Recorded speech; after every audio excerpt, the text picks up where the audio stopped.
ഒരു കാരണവശാലും ഈ ബഡ്ജറ്റിനെ തള്ളിപ്പറയാൻ കേരളത്തിലെ ജനങ്ങൾ തയ്യാറാകത്തില്ല എന്ന് മനസ്സിലാക്കിയ മനോരമ അതും മുക്കി. ഇപ്പോ കേരളത്തിലുള്ളവർ ചോദിക്കുന്നു, എയിംസ് എവിടെ മറ്റേ മോനെ എന്നാണ് കേരളത്തിലുള്ളവർ ഇപ്പോ ചോദിക്കുന്നത്. കേരളത്തെ സമഗ്ര വികസനത്തിലേക്ക് കൊണ്ടുപോകുന്ന സ്വാമി വിവേകാനന്ദൻ ഭ്രാന്താലയം എന്ന് വിളിച്ച നമ്മുടെ പൂർവികർ ദൈവത്തിന്റെ സ്വന്തം നാടാക്കി മാറ്റിത്തന്ന ഈ കേരളത്തെ ഭൂമിയിലെ സ്വർഗമാക്കുന്നതിന് വേണ്ടിയിട്ടുള്ള ദീർഘവീക്ഷണത്തോടു കൂടിയിട്ടുള്ള പദ്ധതികൾ ആവിഷ്കരിച്ച് പ്രായോഗിക തലത്തിൽ എത്തിച്ച് കഴിഞ്ഞകാല അനുഭവത്തിന്റെ അടിസ്ഥാനത്തിൽ ഭാവി കേരളത്തെ വാർത്തെടുക്കുന്നതിന് വേണ്ടിയിട്ടുള്ള പദ്ധതികൾ ആവിഷ്കരിച്ച് നടപ്പിലാക്കിയ കേരളത്തിന്റെ ധനകാര്യ വകുപ്പ് മന്ത്രിയെ ഹൃദയപൂർവ്വം അഭിനന്ദിക്കുവാൻ ഞാൻ ഈ അവസരം വിനിയോഗിക്കുകയാണ്. എന്താണ് സാർ ബഡ്ജറ്റ്? 29-ാം തീയതി നമ്മളിവിടെ ഒരു ബഡ്ജറ്റ് അവതരിപ്പിച്ചു. 1-ാം തീയതി കേന്ദ്ര ബഡ്ജറ്റും വന്നു. കേരളത്തിൽ അവതരിപ്പിച്ച ബഡ്ജറ്റ് ജനങ്ങളെ ചേർത്ത് പിടിക്കുന്ന ബഡ്ജറ്റ്, അവർക്ക് ആശ്വാസം നൽകുന്ന ബഡ്ജറ്റ്, സമസ്ത മേഖലയിലുള്ളവരെയും അംഗനവാടിക്കാർ, ആശാപ്രവർത്തകർ, ഹരിതകർമ്മ സേനാംഗങ്ങൾ, ഇന്നലകളിൽ ആരും തിരിഞ്ഞു നോക്കാതിരുന്ന ഓട്ടോറിക്ഷ തൊഴിലാളികൾ ഉൾപ്പെടെയുള്ള എല്ലാ വിഭാഗം ജനങ്ങളെയും ചേർത്ത് പിടിച്ച് അവർക്ക് ആശ്വാസം നൽകുന്ന പദ്ധതികൾ പ്രഖ്യാപിച്ച ഒരു ബഡ്ജറ്റ്. ആ ബഡ്ജറ്റ് ജനങ്ങൾ എത്രയോ മനസ്സുകൊണ്ട് സ്വീകരിക്കുന്നു എന്നുള്ളതിൻ്റെ ഏറ്റവും വലിയ ഉദാഹരണം മനോരമ ചാനൽ ബഡ്ജറ്റ് അവതരിപ്പിച്ച് കഴിഞ്ഞിട്ട് അവരുടെ ഓൺലൈൻ ചാനലിൽ ഒരു സർവേ നടത്തിയായിരുന്നു. ആ ഓൺലൈൻ ചാനൽ സർവേ ആദ്യം ഒരു ലിങ്ക് ഇട്ടു, സർവേ നടത്തി. ജനങ്ങളാകെ തന്നെ ഈ ബഡ്ജറ്റിനെ അനുകൂലിച്ച് 89% പേരാണ് കേരളത്തിലെ ബഡ്ജറ്റ് ഏറ്റവും മികച്ചത്, എക്സലന്റ് എന്ന കോളത്തിൽ പോൾ ചെയ്തത്. അതോടുകൂടി ലിങ്ക് കാണാതായി. ആ ലിങ്ക് മാറ്റി. വീണ്ടും കുറെ കഴിഞ്ഞ് വീണ്ടും ഒരു ലിങ്ക് ഇട്ടു. അതിലേക്കും 80% എത്തി. ഇത് ഒരു കാരണവശാലും ഈ ബഡ്ജറ്റിനെ തള്ളിപ്പറയാൻ കേരളത്തിലെ ജനങ്ങൾ തയ്യാറാകത്തില്ല എന്ന് മനസ്സിലാക്കിയ മനോരമ അതും മുക്കി. പക്ഷെ ഒരു വാർത്തയുമില്ല. മനോരമ ഓൺലൈൻ തന്നെയാണ് ഈ ബഡ്ജറ്റ് ഏറ്റവും മികച്ചതാണെന്നുള്ളതിന്റെ ഉത്തമമായ തെളിവ്. ഇതിന് ശേഷം നടന്നപ്പോൾ കേന്ദ്ര ബഡ്ജറ്റ് അവതരിപ്പിച്ചു. കേന്ദ്ര ബഡ്ജറ്റിൽ ഇവിടെ നേരത്തെ എല്ലാവരും സൂചിപ്പിച്ചതുപോലെ കേരളത്തിന് ആമയെ തന്ന്, തേങ്ങ തന്ന്, ബാക്കി ഒന്നുമില്ല. ആമ മുട്ടയും തന്നു. പരിപാലനം അവിടെ എയിംസ് ഉണ്ടോ? ഇല്ല. എല്ലാം പോട്ടെ. ഞാൻ വിഴിഞ്ഞം പറയുന്നില്ല, എയിംസ് പറയുന്നില്ല, വയനാട് പറയുന്നില്ല, അതിവേഗ റെയിലും പറയുന്നില്ല. ആ ശബരിപാതയെങ്കിലും തരണ്ടേ? ആ ശബരിപാതയെങ്കിലും തരേണ്ടതല്ലേ? ആ ശബരിപാത പോലും തന്നില്ല എന്ന് മാത്രമല്ല, കേരളത്തെ അപമാനിച്ചു. അതും പോട്ടെ. ഇവിടെ ഞാൻ നേരത്തെ പറഞ്ഞു, സമസ്ത മേഖലയിലുള്ളവരെയും ചേർത്ത് പിടിക്കുന്നു. ആരും ശ്രദ്ധിക്കാതെ ഇവിടുത്തെ മനോരമ പത്രം ഉൾപ്പെടെയുള്ളവർക്കൊന്നും ഒരു വാർത്തയല്ലാത്ത, ഇവിടുത്തെ മുഖ്യധാരാ മാധ്യമങ്ങൾക്കൊന്നും വാർത്തയല്ലാതായി പോയ എന്നാൽ രാജ്യത്തെ ഏറ്റവും പ്രധാനപ്പെട്ട പ്രശ്നമുണ്ട്. അതെന്താന്ന് ചോദിച്ചാൽ, 1-ാം UPA ഗവൺമെന്റ് കോൺഗ്രസ്സുകാർ ഉൾപ്പെടെ കൊട്ടിഘോഷിക്കുന്ന, എന്നാൽ ഇടതുപക്ഷത്തിന്റെ നിർദ്ദേശപ്രകാരം നടപ്പിലാക്കിയ രാജ്യത്തെ ഏറ്റവും വലിയ പദ്ധതികളിലൊന്നായ തൊഴിലുറപ്പ് പദ്ധതിയെ അവർ ഞെക്കിക്കൊല്ലുകയാണ്. കഴിഞ്ഞ ബഡ്ജറ്റിൽ 88,000 കോടി രൂപയാണ് തൊഴിലുറപ്പ് പദ്ധതിക്ക് വകയിരുത്തിയതെങ്കിൽ ഇത്തവണ അത് 30,000 മാറ്റി. 58,000 കോടി രൂപയാണ് ആ ഒരൊറ്റ ഇനത്തിൽ മാത്രം വെട്ടിക്കുറച്ചത്. അതിന് മുന്നോടിയായി തൊഴിലുറപ്പ് പദ്ധതിയെ 60-40 എന്ന കാറ്റഗറിയിൽ പെടുത്തി ഉത്തരവിറക്കി. ആ തൊഴിലുറപ്പ് പദ്ധതി അന്ത്യം കുറിക്കുന്നു എന്നുള്ളതാണ്. കോടിക്കണക്കിന് ജനങ്ങൾക്ക്, ഇന്ത്യയിലാകെ കോടിക്കണക്കിന്, കേരളത്തിലെ ലക്ഷക്കണക്കിന് തൊഴിലാളികൾക്ക് അവരുടെ ഉപജീവന മാർഗമായിരുന്ന തൊഴിലുറപ്പ് പദ്ധതിയെ ഇല്ലാതാക്കിയ ഗവൺമെന്റാണ് കേന്ദ്ര ഗവൺമെന്റ്. പിന്നെ ഇവിടെ നമുക്ക് മന്ത്രിമാരുണ്ട്. കേന്ദ്രമന്ത്രി ആയതെങ്ങനെ, അവിടെ ജയിച്ചതെങ്ങനെന്ന് തോറ്റ സ്ഥാനാർത്ഥി ഇപ്പോഴും പറഞ്ഞു, ഇനി ഞാൻ മത്സരിക്കാനില്ല, അകത്തു നിന്നുള്ള പണിയാണ് സഹിക്കാൻ വയ്യാത്തത് എന്ന് കെ മുരളീധരൻ കഴിഞ്ഞ ദിവസം പറഞ്ഞു. അപ്പൊ പിന്നെ അവിടെ ജയിപ്പിച്ച് വിട്ടതാരാന്നറിയാമല്ലോ. അദ്ദേഹം പറഞ്ഞല്ലോ, എയിംസ് വരും മറ്റേ മോനെ എന്നാണല്ലോ പറഞ്ഞ. ഇപ്പോ കേരളത്തിലുള്ളവർ ചോദിക്കുന്നു, എയിംസ് എവിടെ മറ്റേ മോനെ എന്നാണ് കേരളത്തിലുള്ളവർ ഇപ്പോ ചോദിക്കുന്നത്. ഇപ്പൊ മിണ്ടാട്ടമില്ല. ഇപ്പൊ കലങ്ങിലൊക്കെ പോയി ഇരിക്കുകയായിരുന്നു. ഇപ്പോ കലങ്ങുമില്ല, കേരളത്തിലും ഇല്ല, ബഡ്ജറ്റ് അവതരിപ്പിച്ചിട്ട് മിണ്ടാട്ടവുമില്ല. ആ തരത്തിലേക്ക് അവർ പോയി. ഈ തരത്തിൽ ഈ കേരളത്തിലെ ബഡ്ജറ്റിൽ എന്താണ് കേരളത്തിന്റെ ബഡ്ജറ്റിന്റെ പ്രത്യേകത? മുൻകാലങ്ങളിൽ നിന്ന് വ്യത്യസ്തമായി കേന്ദ്ര വിഹിതം വെട്ടിക്കുറയ്ക്കുന്നു. വിശദമായ കണക്കിലേക്ക് പോകുന്നില്ല. ഈ 5 വർഷം കൊണ്ട് മിനിമം 2.5 ലക്ഷം കോടി രൂപ കേരളത്തിന്റെ ഖജനാവിൽ കിടക്കേണ്ട 2.5 ലക്ഷം കോടി രൂപ വിവിധ കാരണങ്ങൾ പറഞ്ഞ് കേന്ദ്ര ഗവൺമെന്റ് ഇല്ലാതാക്കി. ഈ വർഷം തന്നെ കടമെടുക്കുന്നതിന് അവർ അനുവദിച്ചതാണ് 6000 കോടി രൂപ. ഈ ഫെബ്രുവരി മാർച്ച് മാസം വർഷാന്ത്യമാണല്ലോ, ആ മാസത്തെ നമുക്കുള്ള പരിധിയിൽ 6000 കോടി രൂപ വീണ്ടും കുറച്ചു. പക്ഷേ ഈ തരത്തിലുള്ള വരിഞ്ഞു മുറുക്കലുകളെല്ലാം ഉള്ളപ്പോഴും അതിനെയെല്ലാം അതിജീവിച്ചുകൊണ്ടാണ് കേരളം മുന്നോട്ട് പോകുന്നത്. കേരളത്തിന്റെ ശരാശരി 1,15,000 കോടി രൂപയായിരുന്നു നമ്മുടെ വാർഷിക ചെലവ് എക്സ്പെൻഡിച്ചർ എങ്കിൽ കഴിഞ്ഞ വർഷം അത് 1,75,000 കോടിയായി. ഈ വർഷം അത് 1,95,000 കോടിയായി മാർച്ച് 31 മാറും. ഇവിടെ എവിടുന്ന് ഇതൊക്കെ ദിവാസ്വപ്നമാണ് എന്നാണല്ലോ പ്രതിപക്ഷം പറഞ്ഞുകൊണ്ടിരുന്നത്. പക്ഷെ യാഥാർത്ഥ്യമാണ്. കഴിഞ്ഞ വർഷത്തെ എക്സ്പെൻഡിച്ചർ ഉണ്ടല്ലോ 1,75,000. വരവ് കുറഞ്ഞു, ചെലവ് കൂടി. അപ്പൊ വരവ് കുറയുകയും ചെലവ് കൂടുകയും ചെയ്യുമ്പോൾ എങ്ങനെ മാനേജ് ചെയ്യുന്നു? കേന്ദ്രം തരുന്നില്ല എന്ന് നിങ്ങൾ പറയുന്നു, നിങ്ങളുടെ ചെലവ് വർദ്ധിച്ചു എന്ന് പറയുന്നു എന്ന് ചിലർ ചോദിക്കാം.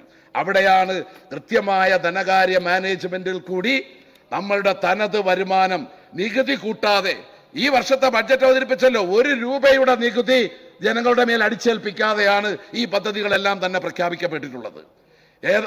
ഈ തരത്തിൽ തങ്ങളുടെ വരുമാനം വർദ്ധിപ്പിച്ച് ലഭ്യമാകാനുള്ള തുക വിഭവ സമാഹരണത്തിൽ കൂടി അതിനെ ഊർജിതപ്പെടുത്തി പൈസ സ്വരൂപിച്ചാണ് കേന്ദ്രത്തിന്റെ ഈ അവഗണനയെ നമ്മൾ അതിജീവിച്ചത്, ജനങ്ങളെ ചേർത്ത് പിടിച്ച് നമ്മൾ മുന്നോട്ട് കൊണ്ടുപോകുന്നത്. പിന്നെ ഇവിടെ ഒരു പ്രതിപക്ഷമുണ്ട്, എന്തിനേയും എതിർക്കുക. വിഴിഞ്ഞം പദ്ധതി വിമോചന സമരം നടത്തും എന്ന് പറഞ്ഞവരാണ്. GAIL pipeline, national highway, Wayanad തുരങ്കപാത, എന്തിനേയും എതിർക്കുക, നുണകൾ പ്രചരിപ്പിക്കുക. നിലപാടുകളുടെ രാജകുമാരൻ, ചില ക്യാപ്ഷൻസ് നുണകളുടെ രാജകുമാരനാണ്. ഇവിടെ ഇപ്പൊ നമ്മളെ LOP പുതുതായിട്ട് ഇപ്പൊ കേൾക്കുകയാണല്ലോ അല്ലെ, ലീഡർ ഓഫ് ഓപ്പോസിഷൻ. അത് പോയി ഇപ്പോ LOP എന്ന് പറഞ്ഞാൽ എല്ലില്ലാത്ത OP ആയി മാറിയിരിക്കുന്നു. പറഞ്ഞത് മാറ്റി പറയുന്നതിനൊന്നും യാതൊരു ഉളുപ്പുമില്ല. നിമിഷ നേരം കൊണ്ടാണ് ഓന്തിന് പോലും ഇങ്ങനെ മാറാൻ കഴിയുമെന്ന് എനിക്ക് തോന്നുന്നില്ല. എന്താണ് ആദ്യം പറഞ്ഞു, കടകംപള്ളി സുരേന്ദ്രൻ സ്വർണം കൊണ്ടുപോയത് ആരാണെന്ന് കടകംപള്ളി സുരേന്ദ്രൻ അറിയാമെന്ന് പത്രസമ്മേളനം കൂട്ടി നമ്മളെല്ലാവരും കണ്ടതാണ്, പറഞ്ഞതാണ്. പക്ഷേ കോടതി ചെന്നപ്പോ പറയുകയാണ്, ഞാൻ അങ്ങനെ പറഞ്ഞിട്ടേയില്ല. അതുപോലെ തന്നെ നമ്മുടെ ബഹുമാന്യായ കേരളത്തിലെ ജനങ്ങൾ മനസ്സുകൊണ്ട് അംഗീകരിച്ച, കേരളത്തിലെ വിദ്യാർത്ഥികൾ മനസ്സുകൊണ്ട് ആരാധിക്കുന്ന വിദ്യാഭ്യാസ മന്ത്രി ശിവൻകുട്ടി, ആ ശിവൻകുട്ടിയെ ആക്ഷേപിച്ചത് നമ്മൾ കേട്ടല്ലോ. ഇവനെപ്പോലുള്ളവർ എന്നൊക്കെ പറഞ്ഞ് ആക്ഷേപിച്ചിട്ട് ഇവിടെ വന്ന് പറഞ്ഞ എന്താ, ഞാൻ അങ്ങനൊന്നും പറഞ്ഞിട്ടേയില്ല. പക്ഷേ എന്തുകൊണ്ടാണ് ശിവൻകുട്ടിയോടുള്ള ഇത്ര ദേഷ്യം? എന്താണ് ആ ശിവൻകുട്ടിയോടുള്ള ദേഷ്യം എന്തെന്ന് ചോദിച്ചാൽ, അവർ തുറന്ന BJPയുടെ അക്കൗണ്ട് പൂട്ടിച്ച നേതാവാണ് സഖാവ് ശിവൻകുട്ടി. അതുകൊണ്ട് തന്നെയാണ് ശിവൻകുട്ടിയെ കണ്ടുകൂടാത്തത് ഇവിടെ. അപ്പോ മതേതര ജനാധിപത്യവാദിയാണ്. മത നേതാക്കന്മാരുടെ തിണ്ണ ഞാൻ നിരങ്ങിയിട്ടേ ഇല്ല. മിനിറ്റുകൾക്കുള്ളിൽ സുകുമാരൻ നായർ പറഞ്ഞു 1.5 മണിക്കൂറായി എന്റെ തിണ്ണി നിരങ്ങിയതെന്ന്. പക്ഷേ എന്തിനും ഏതിനും പ്രതികരിക്കുന്ന അദ്ദേഹത്തിന് അതിന് മിണ്ടാട്ടമേ ഇല്ലായിരുന്നു. മെത്രാന്മാരുടെ സിനഡ് യോഗത്തിൽ പങ്കെടുക്കാൻ പോയി, ഔദ്യോഗിക വാഹനം ഒഴിവാക്കി, പൈലറ്റ് ഒഴിവാക്കി പോയി. ചോദിച്ചപ്പോ പങ്കെടുത്ത് എന്തിനാ പോകുന്നത്? മതനേതാക്കന്മാരുടെ തിണ്ണ നിരങ്ങാൻ പോകത്തില്ലല്ലോ, പിന്നെന്തിനാ പോയത്? അവിടെ പറഞ്ഞത് പിന്നെ പോയതിന്റെ ഔദ്യോഗിക വാഹനം ഒഴിവാക്കിയെന്ന് വെച്ചാൽ ടയർ പഞ്ചറായി പോയെന്ന്. അതെ, നിങ്ങളുടെ വാഹനത്തിന്റെ മാത്രമല്ല പ്രതിപക്ഷത്തിന്റെ ടയർ പഞ്ചറായി കഴിഞ്ഞു എന്നുള്ളതിന്റെ തെളിവാണ്. എന്താണ് ഇപ്പൊ ഇവിടെ സൂചിപ്പിക്കുന്നത്? മോഹസിൻ സൂചിപ്പിച്ചു, പുതിയൊരു മെത്തേഡ്. ഇവിടെ കേരളത്തിന്റെ വികസനം ചർച്ചയില്ല, ക്ഷേമ പ്രവർത്തനം ചർച്ചയില്ല.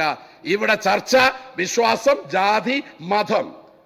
ആ തരത്തിൽ കനകേലുമാർ ഇവിടെ ഒരു പാർട്ടിയുടെ യോഗത്തിൽ അവരുടെ ക്യാമ്പിൽ നമ്മളെങ്ങാനും സ്വപ്നത്തിൽ വിചാരിക്കുന്നുണ്ടോ?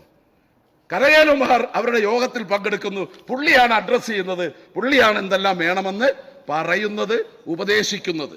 ഇവിടെ മുസ്ലിം ലീഗ് ഉൾപ്പെടെയുള്ളവർ ഈ നാട്ടിൽ കാണിക്കുന്ന വർഗീയതയ്ക്ക് വളം വെക്കുന്ന തരത്തിൽ ജനങ്ങളെ ജാതീയമായും വിശ്വാസപരമായും ഭിന്നിപ്പിച്ച് വർഗീയത വളർത്തി ഇവിടെ വെടക്കാക്കി തരിക്കാക്കാൻ പരിശ്രമിക്കുന്ന ലീഗുകാരോട് എനിക്ക് പറയാനുള്ളത്, സ്നേഹത്തിന്റെ മതമാണ് ഇസ്ലാം, സഹിഷ്ണുതയുടെ മതമാണ് ഇസ്ലാം. ആ സ്നേഹത്തിന്റെ മതമായ, സഹിഷ്ണുതയുടെ മതമായ ഇസ്ലാമിന്റെ പേര് പറഞ്ഞുകൊണ്ട് ഈ നാട്ടിൽ കലാപം സൃഷ്ടിക്കാനുള്ള പരിശ്രമങ്ങൾ നടത്തുന്ന ലീഗുകാര് നിങ്ങളോട് പടച്ചോം പൊറുക്കില്ല എന്ന് മാത്രമേ എനിക്ക് സൂചിപ്പിക്കാനായിട്ടുള്ളൂ. ഇവിടെ തീർച്ചയായും ഒട്ടേറെ കാര്യങ്ങൾ ഇവിടെ നേരത്തെ പറഞ്ഞല്ലോ. LOP കുറിച്ച് എന്താണ് അദ്ദേഹം ഒരു ചീഫ് ജസ്റ്റിസിനെ കുറിച്ച് പറഞ്ഞത്? ഒരു ചീഫ് ജസ്റ്റിസിനെ കുറിച്ച് പറഞ്ഞത് വായിൽ തോന്നിയതെന്നാണ്. വായിൽ തോന്നിയത് പറയുന്നയാളാണ് ചീഫ് ജസ്റ്റിസ്. ഇവിടുത്തെ മാപ്രകൾക്കൊന്നും അതൊരു വാർത്തയേ അല്ല, അതൊരു ചർച്ചയേ അല്ല. ഈ തരത്തിലാണ് സാർ ഇത് പറയുമ്പോ ഇങ്ങനെയുള്ള പ്രതിസന്ധികളെയെല്ലാം എന്തിനും ഏതിനും നുണകൾ പ്രചരിപ്പിക്കുക, ആടിനെ പട്ടിയാക്കി പേപ്പട്ടിയാക്കി തല്ലിക്കൊല്ലിക്കുന്ന പരിശ്രമങ്ങൾ നടത്തിക്കൊണ്ടിരിക്കുമ്പോ, സാമ്പത്തികമായി കേന്ദ്രം നമ്മളെ ഞെരുക്കുമ്പോ, ഈ തരത്തിൽ ഇവിടെ പ്രതിപക്ഷത്തിന്റെ എതിർപ്പ്, അവിടെ കേന്ദ്രത്തിന്റെ സാമ്പത്തികമായ ഞെരുക്കം, ആ തരത്തിൽ വരിഞ്ഞു മുറുക്കാനുള്ള പരിശ്രമം, ഇതിനെല്ലാം അതിജീവിച്ചുകൊണ്ടാണ് കേരളത്തിന്റെ സമസ്ത മേഖലയെയും നയിച്ചുകൊണ്ട് ഈ ബഡ്ജറ്റ് മുന്നോട്ട് കൊണ്ടുപോകുന്നത്, കൃത്യമായ ധനകാര്യ മാനേജ്മെന്റിൽ കൂടി. ഇപ്പൊ എന്റെ മണ്ഡലത്തിൽ തന്നെ അതുകൂടെ പറഞ്ഞ് ഞാൻ അവസാനിപ്പിക്കാം. അത് എന്റെ മണ്ഡലത്തിൽ ഞാൻ പറയുന്നു, എന്നെയും ചേർത്ത് പിടിച്ച ഗവൺമെന്റാണ്, എന്നെയും ചേർത്ത് പിടിച്ച ധനകാര്യമന്ത്രി തന്നെയാണ്. എന്റെ മണ്ഡലത്തിലെ വികസന പ്രശ്നങ്ങൾ ശ്രദ്ധയിൽപ്പെടുത്തിയപ്പോ അതിനെല്ലാം അനുമതി നൽകിയ മന്ത്രിയാണ്, ഗവൺമെന്റാണ്. തീർച്ചയായും എനിക്ക് 6 ആരോപിക്കാണ് അനുവാദം ലഭിച്ചിട്ടുള്ളത്. അതിന്റെ 1ന്റെ പണി ഈ മാസം പൂർത്തിയാക്കി, ഇരവിപുരം ആരോപിയുടെ നിർമ്മാണം പൂർത്തിയാക്കി ഈ മാസം ഉദ്ഘാടനം ചെയ്യപ്പെടുകയാണ്. അതുപോലെ എന്താണ് 6 ആരോപിക്ക്. അതുപോലെ തന്നെ നിരവധി പാലങ്ങൾ, കൊണ്ടേത്ത് പാലം, കച്ചിക്കടവ് പാലം. കൊണ്ടേത്ത് പാലം ടെൻഡർ ചെയ്ത് കഴിഞ്ഞു. കച്ചിക്കടവ് പാലം ഭൂമി ഏറ്റെടുക്കൽ നടപടിയിലേക്ക് എത്തി, പൈസ അനുവദിച്ചു കഴിഞ്ഞു, പൈസ ഹെഡിൽ വരികയും ചെയ്തു. അതിനോടൊപ്പം തന്നെ ഞങ്ങളുടെ SNUP ഓപ്പൺ യൂണിവേഴ്സിറ്റിക്ക് സ്ഥലം വാങ്ങിയത് എന്റെ മണ്ഡലത്തിൽ തന്നെയാണ്. 30 കോടിയിൽ പരം രൂപ ചെലവഴിച്ചുകൊണ്ടാണ് SN ഓപ്പൺ യൂണിവേഴ്സിറ്റിക്ക് സ്ഥലം വാങ്ങിയെടുത്തത്. അതുപോലെ ഇൻഡോർ സ്റ്റേഡിയം, 44 കോടി രൂപയുടെ ഇൻഡോർ സ്റ്റേഡിയം അതിന്റെ ഉദ്ഘാടന വേദിയിലാണ്. വി പാർക്ക്, മാനവീയം പദ്ധതി തുടങ്ങി എല്ലാ റോഡുകൾക്കും, ഞാൻ പറഞ്ഞ മുഴുവൻ PWD റോഡുകളുടെയും നിർമ്മാണം പൂർത്തിയായി. ഒരു റോഡ് ഒഴികെ പറയുമ്പോൾ ഉള്ളത് പറഞ്ഞു, അത് ഈ മാസം പൂർത്തിയാക്കും. ഈഴവപ്പാലം റോഡ് എന്ന് പറഞ്ഞിട്ടൊരു റോഡുണ്ട്, അത് ഈ മാസം പൂർത്തിയാക്കുകയും ചെയ്യും. പിന്നെ ഇതെല്ലാം ചെയ്യുമ്പോൾ ഒരു അഭ്യർത്ഥന കൂടിയുണ്ട്. നമ്മുടെ മയ്യനാട് ITIക്ക് ധനകാര്യമന്ത്രിയോട്, മയ്യനാട് ITIക്ക് സ്ഥലം വാങ്ങിക്കാൻ 2 കോടി രൂപ ടോക്കണായി വെച്ചിട്ടുണ്ട്, അത് പ്രത്യേകമായി അനുവദിക്കണം. അതുപോലെ തന്നെ ഇരവിപുരം പാലം കൂടെ ഉണ്ട്. ആ ഇരവിപുരം പാലത്തിന് അതിന്റെ ഒരു ഫയല് മന്ത്രിയുടെ കൈവശം എത്തിയിട്ടുണ്ട്. അത് 8 കോടി രൂപ മാത്രമേ ഉള്ളൂ. അതുകൂടി അനുവദിച്ച് നൽകണം എന്ന് വിനയപൂർവ്വം അഭ്യർത്ഥിച്ചുകൊണ്ട്, ഈ നാട് ദൈവത്തിന്റെ സ്വന്തം നാടായ ഈ നാട്, പാവപ്പെട്ടവന്റെ മക്കൾക്ക് പഠിക്കാൻ സ്കൂളുള്ള, അവരെ ചികിത്സിക്കാൻ ആശുപത്രിയുള്ള, അവർക്ക് കഴിക്കാൻ റേഷനുള്ള, അവർക്ക് ചികിത്സിക്കാൻ ആശുപത്രികളുള്ള, മനസമാധാനത്തോടെ ഇഷ്ടമുള്ള ഭക്ഷണം കഴിച്ച്, ഇഷ്ടമുള്ള വസ്ത്രം ധരിച്ച്, ഇഷ്ടമുള്ള പാട്ട് കേട്ട്, ഇഷ്ടമുള്ള സിനിമ കണ്ട് മനസമാധാനത്തോടെ ജീവിക്കുവാൻ കഴിയുന്ന നാടാക്കി ഇതിനെ നിലനിർത്തി മുന്നോട്ട് കൊണ്ടുപോകുന്നതിന് ആക്കം കൂട്ടുന്ന നിർദ്ദേശങ്ങളടങ്ങിയ ഈ ബഡ്ജറ്റിനെ പിന്തുണച്ചുകൊണ്ട്, എല്ലാവിധ ആത്മാർത്ഥമായ പിന്തുണയും അറിയിച്ചുകൊണ്ട് ഞാൻ എൻ്റെ വാക്കുകൾ അവസാനിപ്പിക്കുന്നു. നന്ദി.